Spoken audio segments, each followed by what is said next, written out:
बोलवलं कारण एकूणच महाराष्ट्रामध्ये हे जे सरकार आहे ते असंविधानिक आहेच, पण आता हे सरकार तरी आहे की नाही असा प्रश्न पडलेला आहे. कारण मुंबईपुरतं आधी बोलायचं झालं तर माझ्या तरी आठवणीमध्ये आजपर्यंत कधीही नव्हतं एवढं प्रदूषण हे मुंबईत आपण सर्वांनी अनुभवलेलं आहे.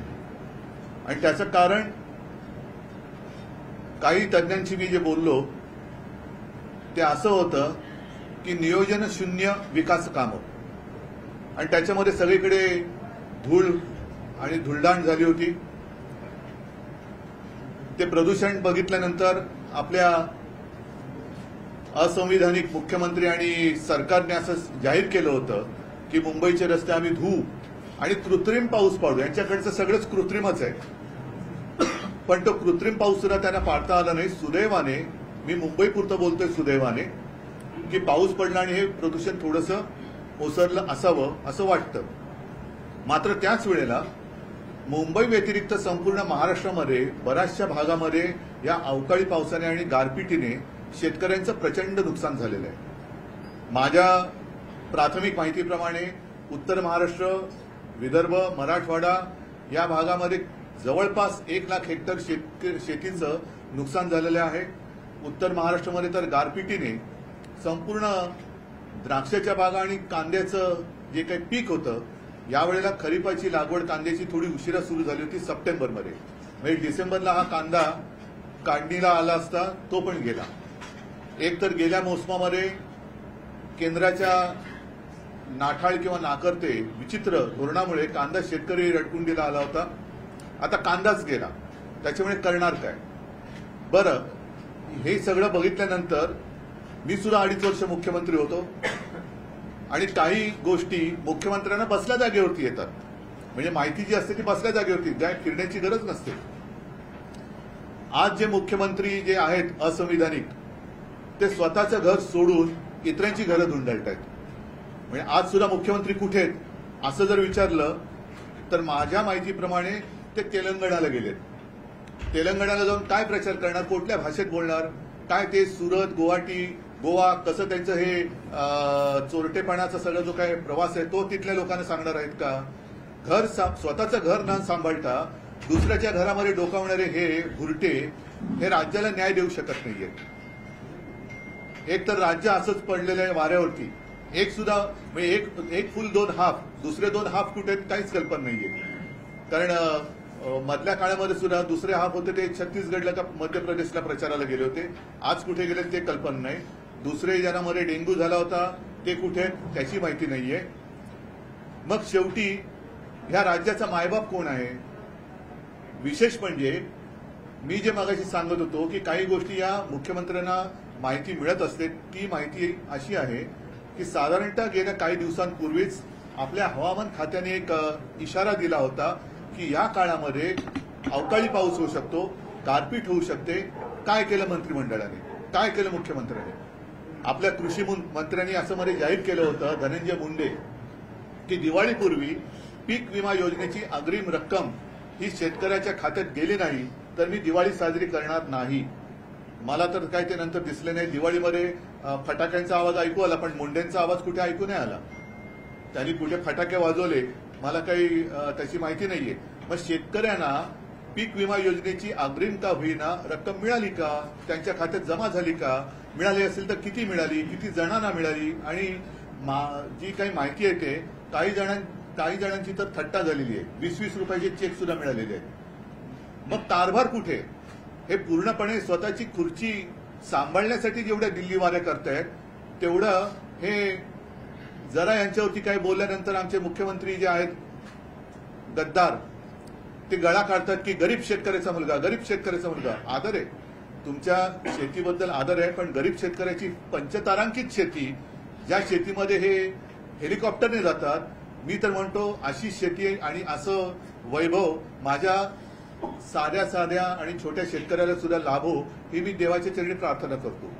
की इतर कोणाचंही शेत असं नसेल पंचतारांकित, आणि शेतकरी बिचारा त्याची पायवाट तुडवत जातो. रात्री अपरात्री वीज नसताना शेतीमध्ये पाणी द्यायला जातो, मग त्याला सर्पदंश होतो, विंचू चावतो, असं या पंचतारांकित शेतीमध्ये होत नाही. पण तिकडे जाऊन गळा काढतात. मग ह्या शेतकऱ्याच्या पुत्राने पंचतारांकित शेतीमधनं या शेतकऱ्यांची चिंता का ते वाहत नाहीयेत. आणि हे जे रेवडीबाज आहेत भाजपवाले, इतर राज्यांमध्ये निवडणुका असताना रेवडी उडवत आहेत. आम्ही तुम्हाला आम्ही ती इलेक्शन कमिशनकडे विचारणा केली, त्याचं उत्तर यायचंय की रामलल्लाचं दर्शन, ह्याचं दर्शन, त्याचं दर्शन. अहो, तुमचं दर्शन शेतकऱ्याला कधी देणार. तुम्ही जे काय तिथे रेवड्या उडवतायत, 400 रुपयात गॅस सिलेंडर, इतक्या रुपयात हे देणार, तितक्या रुपयात ते देणार. मग महाराष्ट्राने काय तुमचं पाप केलेलं आहे. महाराष्ट्रामध्ये निवडणुका आल्यानंतर तुमच्या तिजोरीची दारं उघडल्यासारखी दाखवणार. पण तोपर्यंत माझ्या महाराष्ट्रातल्या शेतकऱ्याचं आणि एकूण महाराष्ट्राचं जे काय संपूर्ण वाट लागणार आहे त्याची जबाबदारी तुम्ही घेणार आहात की नाही. आणि मध्ये मला खरंच एक प्रश्न मला पण पडला. मला वाटतं त्या प्रियांकानी विचारला की आपले प्रधानमंत्री क्रिकेटच्या फायनलला जातात पण मणिपूरमध्ये जात नाही. मग तोच प्रश्न माझा असा आहे की आमचे मुख्यमंत्री आहेत, पंतप्रधान आहेत, गृहमंत्री आहेत, त्यांना सगळ्यांना बाकीच्यांवरती दमदाट्या करायला वेळ आहे, इतर राज्यात प्रचार करायला वेळ आहे, इतर राज्यात रेवडी उडवायला वेळ आहे. आणि माझ्या महाराष्ट्रातल्या शेतकऱ्याच्या पाठीवरती हात फिरवायला ते कधी येणार, हा एक प्रश्न आहे. कारण ही आता जी प्राथमिक माहिती मी तुम्हाला दिलेली आहे, साधारणतः 6च्या आसपास काहीतरी जीव गमावले गेलेले आहेत आणि 100च्या आसपास जनावरांची प्राणहानी झालेली आहे. यांचं काय करणार. आणि सगळ्यात महत्वाचा विषय की मुख्यमंत्री स्वतःचं घर सोडून घरोदारी फिरतायत. सरकार आपल्या दारी. यार पण कोणाच्या दारी जाते तुम्ही. तिकडे दुसऱ्या राज्यात जाते, त्या राज्याला काय मुख्यमंत्री नाही. स्वतः पंतप्रधान तिकडे विश्वगुरू आल्यानंतर हे तिकडे जाऊन काय आणखीन दिवे लावणार आहेत. तुम्ही स्वतःचं राज्य, स्वतःचं घर का नाही सांभाळत. या शेतकऱ्यांना तुम्ही कधी मदत देणार आहात. आणि भाजपला सुद्धा माझा प्रश्न आहे की तुम्ही इतर राज्यांमध्ये जे काय सगळं मुक्तपणाने थापा मारतायत त्या थापा आता आवरा. आणि महाराष्ट्रामध्ये आज निवडणूक नाहीये, पण निवडणुकीची आम्ही वाट बघतो आहोत. संपूर्ण महाराष्ट्रात वाट बघतोय. तेव्हा मात्र तुमचं जे काय हे कुभांड आहे, हे कुभांड फोडल्याशिवाय महाराष्ट्र राहणार नाही. तुम्ही लवकरात लवकर तुमचं ट्रिपल इंजिन असेल, आणखीन किती इंजिनं लावायची ते तुमची तुम्ही बघा. पण त्या इंजिनातून थापांचे धूत न सोडता भरघोस मदत आजच्या घडीला जी गरज आहे ती माझ्या राज्यातल्या शेतकऱ्याला करा. आणि ताबडतोबीने मी तर म्हणेन आजच्या आज कॅबिनेटची बैठक घेऊन या सगळ्या परिस्थितीचा आढावा घेऊन ताबडतोब तुम्ही मदतीची नुसती घोषणा नाही तर मदत करायला जाहीर करा, मदत करायला सुरुवात करा. मधल्या काळामध्ये आपल्याला सर्वांना कल्पना आहे की पीक विमा ज्या काही देणाऱ्या कंपन्या आहेत त्या कंपन्यांवरती शिवसेनेने आंदोलन केलं. जर काही परिस्थिती सुधारली नाही तर मी तमाम शिवसैनिकांना सांगतो आणि शेतकऱ्यांना सुद्धा आवाहन करतोय, मी आपल्याला भेटीला येईनच.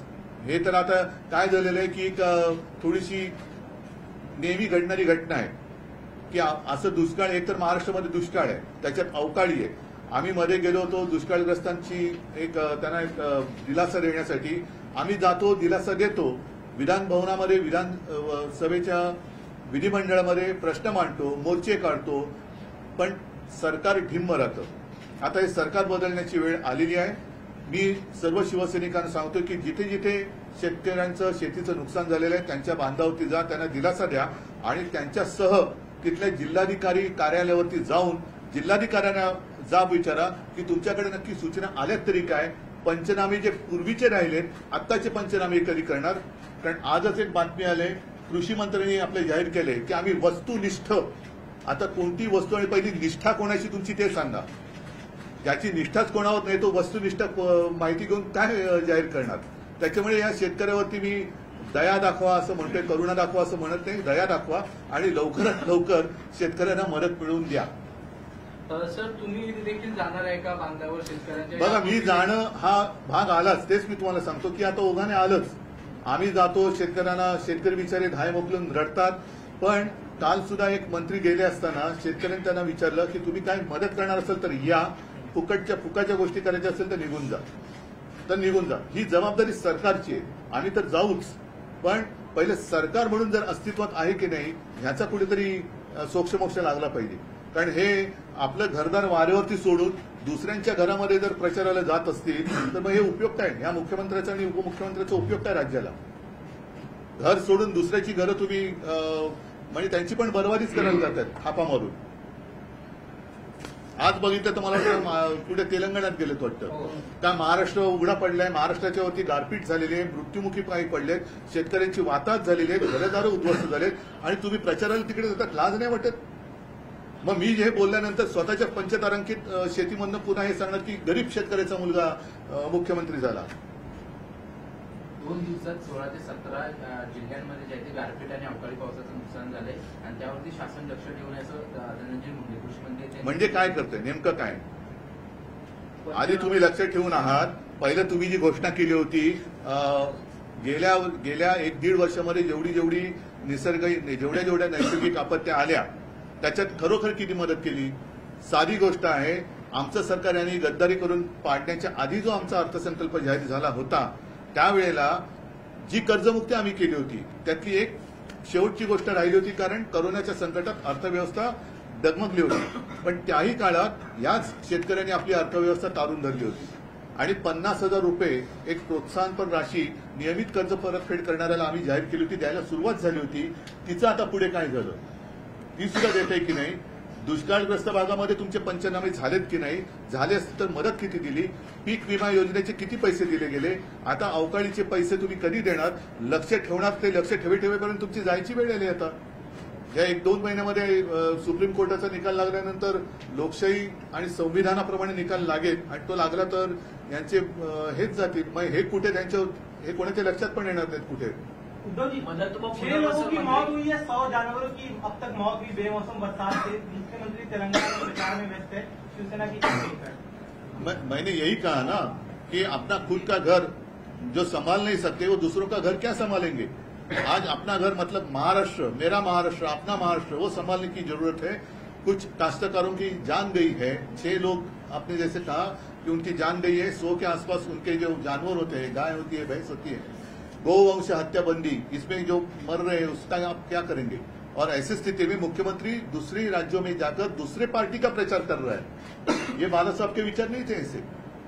ये बाला साहब के विचार और ये हिंदुत्व हमारा हिंदुत्व नहीं है. ऐसा हिंदुत्व नहीं है कि घर में तबाही है और दूसरे घर में आबादी के लिए आप जा रहे हैं, अपने वोटों की आबादी बढ़ाने के लिए. उद्धव जी, जिस तरीके से मुख्यमंत्री ने कल कहा कि हमने सभी जिलाधिकारियों को सूचित किया है कि सभी पंचनामा करें और उनको मदद देने को लेकर, क्या आज तक क्या किया बताओ ना? और ये कोई इंसानियत नहीं होती है. सिर्फ सूचना देने की आवश्यकता है और आप वहां जाते हैं तो आपकी जरूरत नहीं है राज्यों को. तेरा पानी पाहिजे. आपकी मतलब उनकी क्या आवश्यकता है? तो जिलाधिकारी है ना, वो संभालने के लिए है. तो इन्हीं लोगों ने कोरोना के समय में काम किया था ना, तो वही संभालेंगे राज्य. किसानों का पूरा मुद्दा छोड़कर इस समय जिस तरीके से महाराष्ट्र के भीतर जाति मैं इस विषय में नहीं जाना चाहता. इसके लिए ये बड़ा मुद्दा अलग है. लेकिन आज के दिन सभी जो काश्तकार है, जो सभी को अपना अनाज, अपना पसीना बहा के और खून पसीना एक कर पूरे देशवासियों को अनाज देते हैं, वो आज संकट में. उसके लिए आज सरकार मेरी जगह पर नहीं है. महाराष्ट्र में सरकार ही नहीं है, सब प्रचार में व्यस्त है. और यही मैं कह रहा हूं कि दूसरे अन्य राज्यों में भाजपा के नेता प्रधानमंत्री से लेकर सभी रेवड़ी दे रहे हैं. तो महाराष्ट्र में ऐसा कौन सा गुनाह किया है, कौन सा पाप किया है कि महाराष्ट्र में आते ही नहीं? क्रिकेट के फाइनल के लिए जाते हैं, तब भी चुनाव था ना. तो चुनाव प्रचार छोड़कर क्रिकेट के फाइनल के लिए अगर प्रधानमंत्री जाते हैं तो मेरे महाराष्ट्र में आते क्यों नहीं है? और महाराष्ट्र ने ऐसा कौन सा गुनाह किया है कि आप काश्तकारों की ओर देखते भी नहीं हो?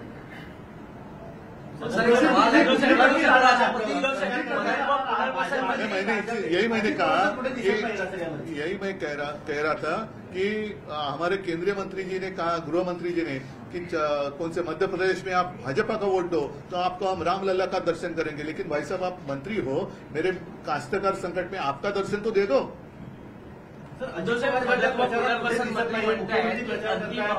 राज्यातील भाजपचे इतर नेते देखील राज्यात प्रचार करतात, पण अजित पवार गट जो सध्या सगळे नाही.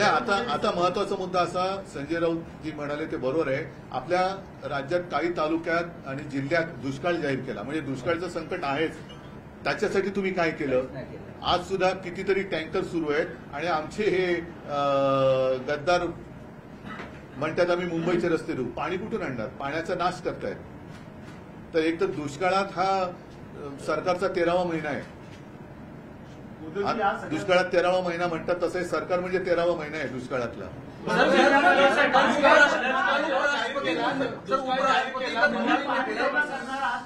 मदत व पुनर्वसन मंत्री ठिकठिकाणी जाऊन पाहणी करतात आणि ते म्हणतात की नाही आता त्यांच्या बरोबर जे गद्दार गेले त्यांचं पुनर्वसन करायचं कसं, त्यांना कशी मदत करायची, हाच एक मोठा भाग झालेला आहे. ते जनतेची काय मदत आणि पुनर्वसन करणार. आपण कॅबिनेट नावाची मागणी केली आहे, मात्र मागच्या वेळी जेव्हा दुष्काळ जाहीर केला त्यावेळी ते जे तालुके जाहीर केले होते त्या तालुक्यातले प्रतिनिधित्व करणारे आमदार किंवा मंत्री त्या बैठकीला नव्हते. मग आता कॅबिनेट जरी जाहीर नाही, मला आता याच्या जास्त खोलात जायची गरज नाही.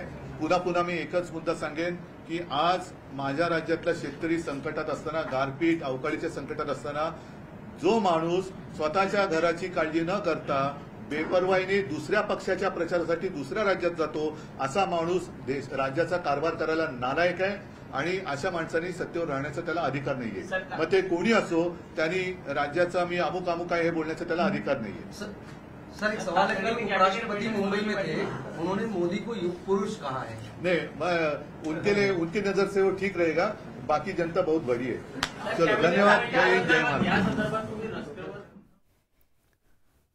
उद्धव ठाकरे यांची पत्रकार परिषद होती आणि त्यांनी मुख्यमंत्री एकनाथ शिंदे यांच्यावर निशाणा साधलाय आणि महाराष्ट्रात सरकार अस्तित्वात नाही असं त्यांनी म्हटलंय आणि महाराष्ट्र उघड्यावर पडलाय आणि मुख्यमंत्र्यांना तेलंगणामध्ये प्रचाराला जायला कसा काय वेळ मिळतो, सरकार दुसऱ्या राज्यात प्रचारात व्यस्त आहे अशी टीका देखील आता उद्धव ठाकरे यांनी केली. शेतकरी संकटात आहे आणि त्यांना धीर देण्याची जेव्हा गरज आहे, इथे शेतकरी धायमुकलून रडतोय, अवकाळीमुळे त्याचं मोठं नुकसान झालंय, तेव्हा मुख्यमंत्री तिकडे का कसे काय जातात असा प्रश्न देखील त्यांनी यावेळी उपस्थित केला आणि त्यामुळे महाराष्ट्रात सरकार अस्तित्वात नाही आणि बाकी दोन उपमुख्यमंत्री काय करतात असा देखील सवाल आता उद्धव ठाकरे यांनी या पत्रकार परिषदेतून उपस्थित केलेला आहे. त्यामुळे शेतकरी संकटात असताना राज्याचे प्रमुख एकनाथ शिंदे तेलंगणात जातात आणि इतर ठिकाणी प्रचाराला जातात, त्यांची राज्यात गरज आहे असा सवाल गरज असताना देखील ते इतर राज्यांमध्ये कसे काय जातात असा सवालही त्यांनी आता उपस्थित केला. त्यामुळे उद्धव ठाकरे यांनी मुख्यमंत्री एकनाथ शिंदे आणि सरकारवर थेट निशाणा साधलाय.